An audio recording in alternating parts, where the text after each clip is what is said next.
শিরক হচ্ছে ক্ষমার অযোগ্য। আল্লাহ পাক শিরকের গুনাহ কখনো ক্ষমা করবেন না, একথা যেন আমাদের সকলেরই মনে থাকে।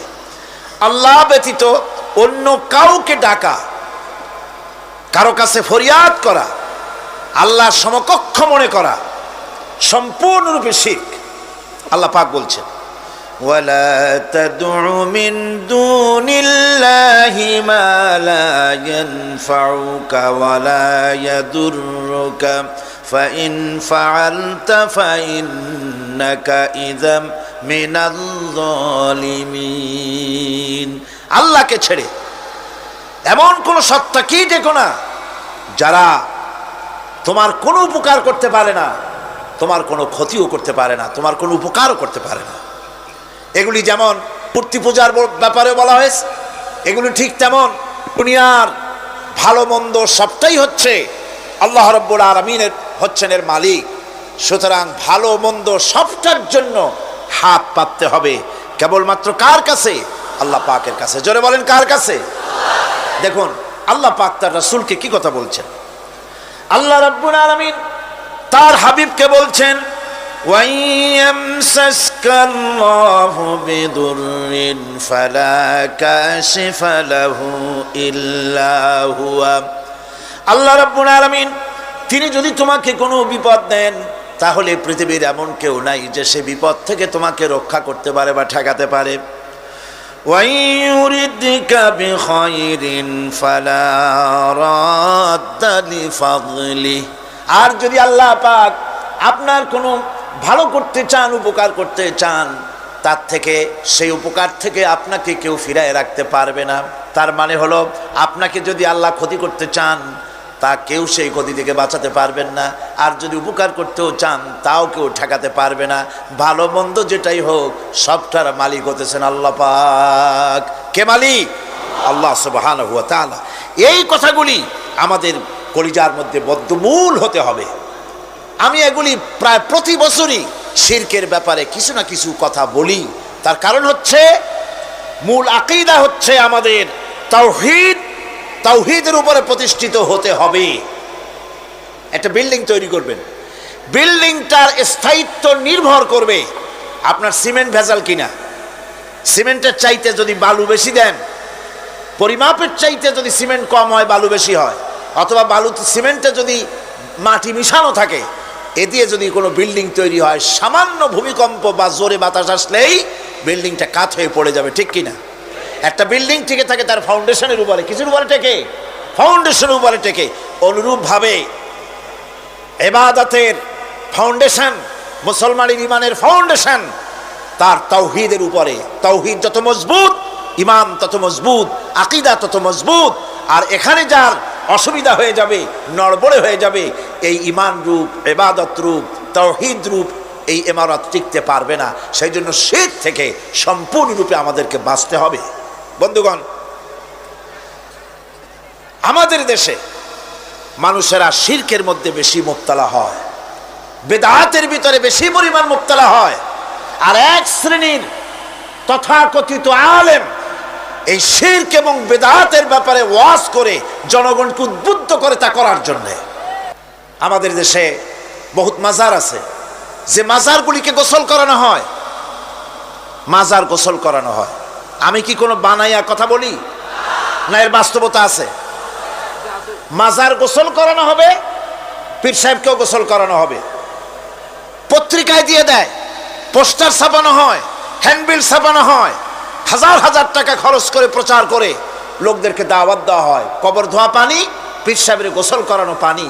পীর সাহেবের গোসল করাইলো, এই পানি শরীরের কত জায়গা ধুয়ে আসলো, সেই পানি বোতলে ভরে 5 টাকা করে কিনে কিনে লোকেরা খায়। নাউযুবিল্লাহ।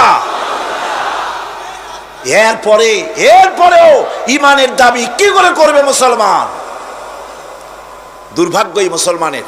গোসল শরীফ, নরজ শরীফ, তারপরে খসরো, যে কি সানাসুর নাকি খসরো শরীফ, কি নাম হাবিজাবি বানাইছে আল্লাহই জানে। এখানেই শেষ নয়। হযরতে বড় পীর আব্দুল কাদের জিলানী রাহমাতুল্লাহ আলাইহি, আল্লাহর জবরদস্ত ওলি, সৈয়দ, অত্যন্ত উচ্চ মানের আলেম, তার সম্পর্কে এক শ্রেণীর আলেম নামধারী লোকেরা তাকে আল্লাহর কাছে পৌঁছায় দিয়েছে, আল্লাহর সমকক্ষ করে দিয়েছে। তাকে দস্তগীর বলা হচ্ছে। কিসের দস্তগীর? তো বলে যে মেরাজের রাত্রে রাসূল করিম সাল্লাল্লাহু আলাইহি ওয়াসাল্লাম নাকি কোন জায়গায় আছাড় খাইছিলেন, আর উনি গিয়া তার হাত ধরেছেন, এই জন্য বলা হচ্ছে দস্তগীর। তিনি তার হাত ধরে তাকে ঠিক করে দিয়েছেন। আবার আরশে তিনি উঠতে পারছিলেন না, সেই জন্য পীর সাহেবের কাঁধের উপরে পা রেখে হুজুর সাল্লাল্লাহু আলাইহি ওয়াসাল্লাম আরশে উঠছে। আল্লাহর সিঁড়ির এত অভাব হয়েছে, এই দুনিয়া থেকে নিতে পারলেন, মহাশূন্য পাড়ি দিয়ে, ল অফ গ্রাভিটেশন পাড়ি দিয়ে আরশে আজিম পর্যন্ত, সিদরাতুল মুনতাহা পর্যন্ত নিলেন। আর ওইখানে বড় পীর সাহেবকে লাগলো তার কাঁধের উপরে পা দিয়ে তিনি উঠবেন। আহা, এর চাইতে বিদআত, এর চাইতে বাজে কথা মুসলমানদের জন্য আর কি হতে পারে? দুর্ভাগ্য এই জাতির, এই সব আলেম নামের কলঙ্ক, যারা নাকি বড় পীর সাহেবের নামে ওয়াজ করে করে বলেন, তার নামে দরুদ বানায়েছে, তার নামে বলে ইয়া আব্দুল কাদের জিলানী শাইয়ান লিল্লাহ, জোরে কন নাউযুবিল্লাহ। বলা হয় হে বড় পীর সাহেব, আপনি আল্লাহর রাস্তায় আমাদের কিছু দেন। আরে মিয়া সাহেব, আব্দুল কাদের জিলানী রহমতুল্লাহ আলাইহি যা পেয়েছেন আল্লাহর কাছ থেকে পেয়েছেন, তার দেওয়ার কিচ্ছু নয়। যা দিবেন আপনাকে আমাকে আল্লাহ পাক দিবেন। ইয়া গাউস আগিসনি বলা জায়েজ নাই, ইয়া গাউস আগিসনি বলতে হবে আল্লাহ পাককে। গাউস কে? আল্লাহ পাক, তাকে বলতে হবে ইয়া গাউস আগিসনি, আয় আল্লাহ পাক তুমি আমাকে সাহায্য করো। সাহায্য করতে পারেন আল্লাহ পাক। বড় পীর সাহেবকে ইয়া গাউস আগিসনি বলা যাবে না। গাউসুল আজম, এই ডিগ্রি, এই খেতাব বিদআত পন্থীদের বানানো খেতাব। গাউসুল আজম কোন মানুষ হতে পারে না, পারে না, পারে না। গাউসে আজম, গাউসে আজম শুধুমাত্র আল্লাহ রাব্বুল আলামিন। গাউসে আজম কে? আল্লাহ রাব্বুল আলামিন, যিনি মানুষের ফরিয়াদ শোনেন, যিনি মানুষের ফরিয়াদ শোনেন, তিনি হচ্ছেন আল্লাহ পাক। বড় পীর সাহেবকে আমরা শ্রদ্ধা করি, কিন্তু সেই শ্রদ্ধার অর্থ এই নয় যে নবীদের চাইতে তিনি বড়, তিনি রাসূলের চাইতেও বড়, তার নামে দরুদ শরীফ বানাইতে হবে, জায়েজ নাই। আশা করি এই সব কথা আপনাদের মনে থাকবে। কি সব কথা তার জীবনী বানাইছে। তার মধ্যে লিখেছেন বড় পীর সাহেবের মা, যখন বড় পীর সাহেব মায়ের পেটে ছিলেন, তখন এক ফকির তার বাড়িতে আসছে। ফকিরকে তিনি ভিক্ষা দিতে বেরিয়েছেন। মা ওই সময় ভিক্ষুক বড় পীর সাহেবের মায়ের উপরে হাত দিতে গিয়েছিল। তখন পীর সাহেব মায়ের পেটের থেকে বাঘের মতো বেরিয়ে সেই ফকিরকে ঘাড় মটকায় দিল। বাজে কথা। কোন ফকির বড় পীর সাহেবের মায়ের গায়ে হাত দেয় নাই, বাজে কথা। তারপরে তিনি মরা মানুষ জিন্দা করেছেন, খড়ম পাঠাইয়া কারে পিটাইছে, বদনা মারছে, আর এক বাড়ি যাইয়া সেই বদনা দিয়ে পিটাইয়া মাথা ফাটাই দিছে, বাজে কথা। মরা মানুষ জিন্দা করেছেন। সুতরাং এই সমস্ত বাজে কথা কান দেওয়ার কোনো কারণ নাই। ওলিউল্লাহদের কেরামত হক, সন্দেহ নাই, কিন্তু সেই কেরামত মুজিজাকে পার হতে পারবে না। কোন মুজিজা আল্লাহর কুদরতকে পার করতে পারবে না।